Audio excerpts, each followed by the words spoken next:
हरे कृष्णा। जय श्री राधे। आज हम जानेंगे श्रीमद् भगवत गीता क्या है और जो हमारे जीवन में जो कठिनाइयाँ आते हैं उससे हम बाहर कैसे निकले। वास्तविक में हमारा जो जीवन है वो किस लिए हमें भगवान ने दिया है।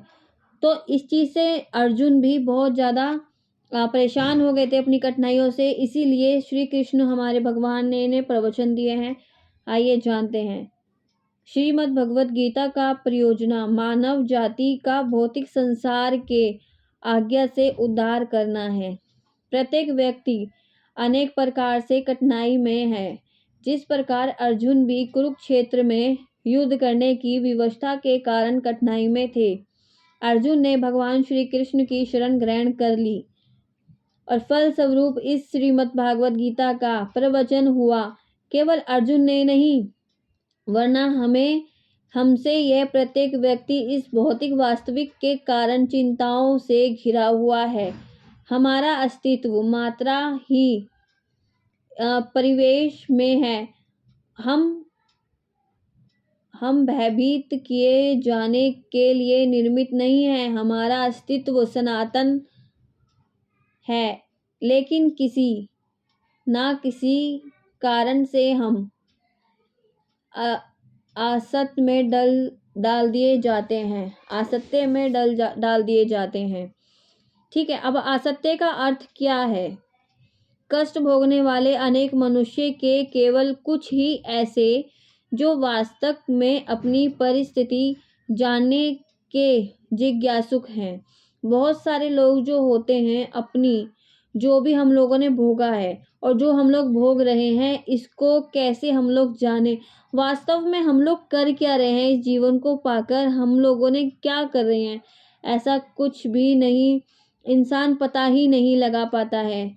जैसे कि वह क्या है, ये भी हम बहुत सारे लोगों का क्वेश्चन होता है कि क्या, ठीक है, वह इस विषय में अपनी स्थिति में क्यों डाल दिए गए हैं। आदि जब तक मनुष्य अपने कष्टों के विषय में जिज्ञासा करने की स्थिति का जागृत नहीं होता, जब तक उसे यह अनुमति नहीं होती है कि वह कष्ट भोगना नहीं अपितु सारे कष्टों का हल ढूंढना चाहता है।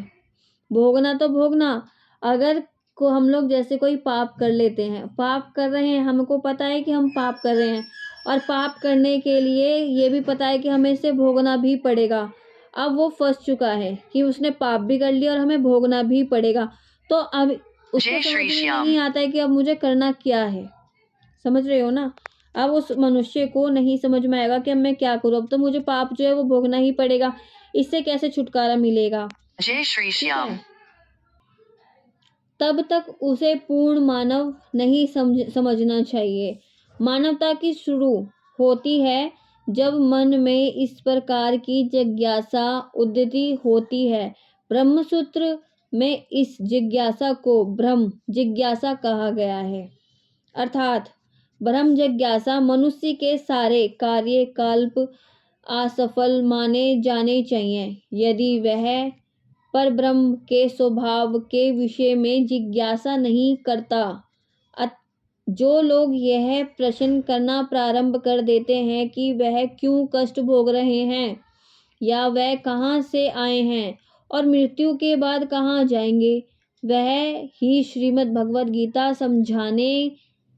समझाने के सुपात्र विद्यार्थी है।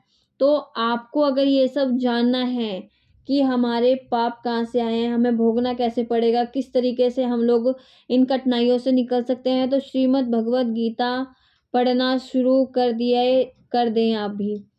ठीक है, अगर आप श्रीमद् भगवत गीता पढ़नी शुरू करते हैं तो आपको इन सारे सवालों के जवाब मिल ही जाएंगे, बिल्कुल मिलेंगे।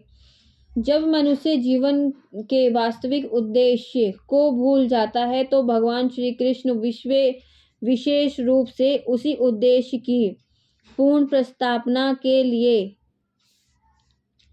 तब अपना अवतार जो है वो लेते हैं। तब भी असंख्य जगत हुए लोगों में से कोई एक ऐसा होता है जो वास्तव में अपनी परिस्थिति को जान पाए कि परिस्थिति स्थिति में आता है और उसी के लिए वह श्रीमद् भागवत गीता कही गई है।